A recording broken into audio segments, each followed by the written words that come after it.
18 जनवरी 2026 को police station Surajkund में एक गुमशुदगी की कंप्लेंट प्राप्त हुई थी। उस कंप्लेंट के ऊपर काम करते हुए आमतौर पर जो इलाका क्षेत्र है, अलग अलग गुमशुदगी की हमारे पास कंप्लेंट्स आती रहती हैं और उसके मद्देनज़र हमारी कैट की टीम जो है वो इसके ऊपर संज्ञान लेती है और जो गुमशुदगी के संबंध में जो लोग खोए होते हैं, बच्चे खोते हैं या अन्यथा कोई व्यक्ति विशेष की गुमशुदगी की कोई रिपोर्ट दर्ज होती है तो उनके ऊपर वो कार्रवाई करते हैं। उसी दौरान जब क्राइम ब्रांच की टीमें जो इसके ऊपर, जैसे जो लोग गुमशुदगी के दौरान इंफॉर्मेशन प्राप्त होती हैं और काफ़ी ऐसे समय पर जो डेड बॉडीज़ भी इलाके के अंदर अलग अलग पुलिस स्टेशन के जुरिस्डिक्शन में जो प्राप्त होती हैं, जानकारियाँ प्राप्त होती हैं, उनके ऊपर जो हमारी जो मर्डर हेड के ऊपर काम करती है क्राइम ब्रांच, हमारी डीएलएफ, जिसके इंचार्ज रमेश हैं, वो इसके ऊपर गहनता से इनकी जांच करते रहते हैं। तो इसी दौरान जब 18 जनवरी 2026 को सूरजकुंड पुलिस स्टेशन में गुमशुदगी की रिपोर्ट प्राप्त हुई, उसके ऊपर संज्ञान लेते हुए हमारी जो क्राइम ब्रांच और कैट की टीमें हैं, उन्होंने उस एक जानकारी हासिल करी जिसमें पता चला कि 1 दिसंबर 2026 को मेवला महाराजपुर के पास रेलवे ट्रैक के ऊपर एक डेड बॉडी की सूचना प्राप्त हुई थी, जिसका फेस काफ़ी डिस्टॉर्टेड था और उसकी जब जानकारी जब इस जो गुमशुदगी वाली डिटेल्स थी इसके साथ जब मैच हुई तो काफ़ी तौर पर ये संज्ञान में आया कि कहीं ना कहीं ये वही डेड बॉडी है जिसके बारे में गुमशुदगी रिपोर्ट प्राप्त हुई है सूरजकुंड में। तो उसके ऊपर तुरंत प्रभाव से हमारे कमिश्नर पुलिस श्री सत्येंद्र गुप्ता साहब ने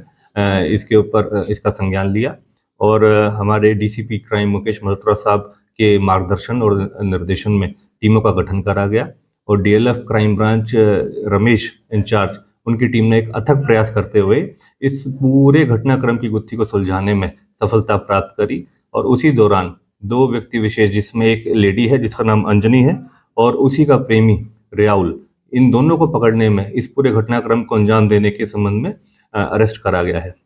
पृष्ठभूमि इस पूरे संबंध में ये है कि जो अंजनी है वो जो मृतक, जो डेड बॉडी हमें 1 दिसंबर को प्राप्त हुई थी रेलवे ट्रैक के ऊपर, उसकी वाइफ है और काफ़ी समय से रियाउल के साथ ये प्रेम प्रसंग के अंदर थी और रियाउल के साथ काफ़ी समय से इसका संबंध था, जिसके बारे में जो इसका हस्बैंड था, सुमन नाम का जो मृतक था, उसको पता चल गया था। तो किसी तरीके से इन दोनों ने ये प्लानिंग करी कि इसको अपने रास्ते से हटाया जाए ताकि दोनों एक साथ रह सके। तो जो मेवला महाराजपुर के अंदर ये एज ए बतौर किराएदार के तरीके से रहते थे सारे, और वहीं पर एक कंपनी के अंदर रियाउल और अंजनी दोनों ही एज ए एम्प्लॉय काम कर रहे थे, जहां पर इनकी घनिष्ठ जानकारी हुई और आपस में इनका संबंध बन गए। उसी दौरान जब इनका आपस में प्रेम प्रसंग चल रहा था तो जो अंजनी का हस्बैंड है सुमन, उसको इनके बारे में कुछ जानकारी इनके और आभास हुआ, जिस संबंध में इन्होंने ये सारी प्री प्लानिंग करी कि किस तरीके से इसको अपने रास्ते से हटाए। और सुमन बतौर एक ऑटो चालक है और फिर इन्होंने अपनी प्लानिंग के अनुसार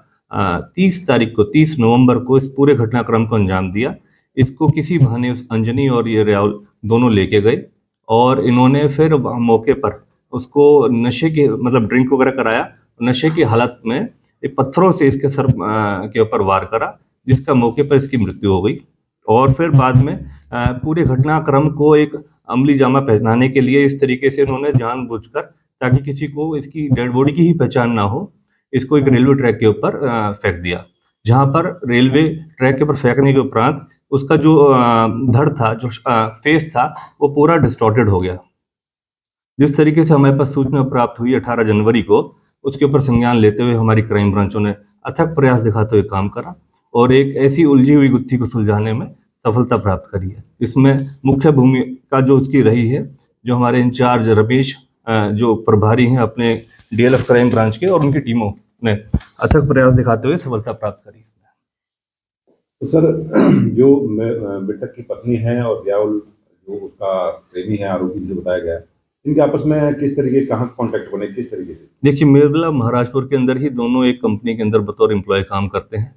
और जो रियाउल है ये बतौर एक दर्जी के तौर पर एक स्टिचिंग का काम करता है और वहाँ पर ही जो अंजनी है वो एज ए बतौर हेल्पर का तौर पर काम कर रही थी, जो वहीं पर इनकी आपस में काफ़ी समय से जान पहचान हुई और इनके आपसी संबंध बने। कहाँ के रहने वाले हैं सर ये? जो अंजनी और सुमन, ये लगभग 15-16 साल से दोनों शादीशुदा थे और ये गोंडा झारखंड से बिलोंग करते हैं और यहाँ पर मेवला महाराजपुर में रह रहे थे। उसी तरीके से राहुल जो है वो मालदा वेस्ट बंगाल से बिलोंग करता है।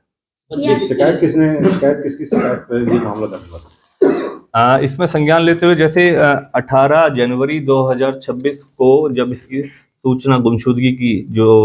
सुमन के संबंध में प्राप्त हुई, उसका भाई सनी है जिसने इसके बारे में सारी जानकारी दी। जिस तरीके से 18 जनवरी को जब इस बारे में जानकारी मिली तो इसके ऊपर जब शक के आधार पर जब थोड़ा इन्वेस्टिगेशन हुआ और इस चीज़ को इंक्वायर करा गया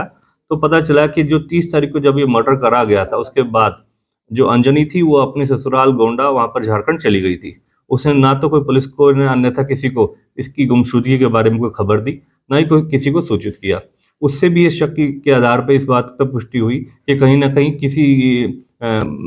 किसी जरिए से कहीं ना कहीं इनका इन्वॉल्वमेंट हो सकता है, जिसका संज्ञान लिया गया। हत्या हाँ जी, कितने समय से प्रेम प्रसंग चल रहा था? काफी समय से था। उसके बारे में अभी क्योंकि इनको रिमांड पे लिया गया है और इससे जानकारी ली जा रही है, लगभग 2-3 साल के आसपास का इनका जो आपसी संबंध था। सर हत्या कहाँ की गई, किस प्रकार की गई और कौन कौन शामिल थे?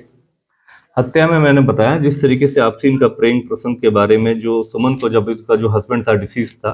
मृतक था, उसको जब पता लगा जो अंजनी का हस्बैंड है, तो उसी दौरान इन्होंने आपसी इस तरीके की प्लानिंग करी और प्री प्लानिंग सुनियोजित तरीके से इन्होंने प्लानिंग करते हुए उसको किसी तरीके से नशे की हालत में पहले ड्रिंक वगैरह करवाया, मेवला महाराजपुर के ट्रैक के आसपास ले जाके उसको फिर बाद में पहले पत्थरों से मारा। पत्थरों से मार के जब उसकी मृत्यु हो गई, हत्या कर दी गई, उसके बाद उस चीज को छुपाने के लिए इन्होंने ट्रैक के ऊपर डेड बॉडी को फेंका। क्या अकेला था हत्या में शामिल और भी था कोई सर? नहीं, ये राहुल और जो अंजनी है, इन दोनों का ही हाथ है। इनमें कोई पुराना कोई बैकग्राउंड, कोई क्रिमिनल बैकग्राउंड किसी का? नहीं, ऐसा कुछ नहीं है। मतलब पत्नी भी शामिल थी हत्या में? हाँ जी बिल्कुल, उसमें दोनों का ही, क्योंकि मॉडस ऑपरेंडी रहा है। 30 तारीख को जब इसकी हत्या कर दी गई थी तो उसके बाद पत्नी कहाँ रही थी, कितने दिनों तक कहाँ पर? उसके तुरंत बाद ही कुछ ये अपने गोंडा झारखंड चली गई थी ससुराल, और उसके बावजूद वहां पर भी इसने कोई इस तरीके की कोई भी सूचना नहीं दी कि ये सुमन है, ये कहाँ है। उसी के शक के आधार पर कि जिस तरीके से जैसे 30 नवंबर को ये हत्या का जो अंजाम दिया गया और 18 जनवरी को इसके बारे में जब सूचना उसके भाई ने आके दी तो उससे संदेह के घेरे में आई और उसके बारे में कहीं ना कहीं ये जानकारियां प्राप्त हुई कि भी कहीं ना कहीं इसके और अन्यथा इसके किसी और साथी के साथ मिलकर इसने शायद इस वारदात को अंजाम। जब गहनता से पूछताछ करी गई और इंटरोगेशन में लिया गया तो सारी चीजें सामने आई। कहाँ से गिरफ्तार किए गए दोनों? इनको अरेस्ट यहाँ फरीदाबाद से करा। ठीक।